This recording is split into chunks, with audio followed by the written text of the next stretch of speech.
होली उत्सव निमित्त शिरपूरवासियांना खूप खूप शुभेच्छा देतो। खास करून आदिवासी भागामध्ये हा उत्सव मोठ्या प्रमाणात राबवला जातो, तर आदिवासी बांधवांना सुद्धा खूप खूप शुभेच्छा देतो। होली भंगरिया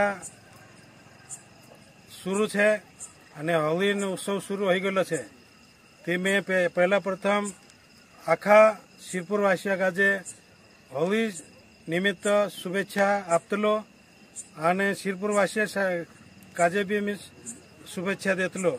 અને જે હોળી ઉત્સવ છે તે આપણો એકદમ શાંતતામાં એક આનંદ ઉત્સવ લૂંટનો છે।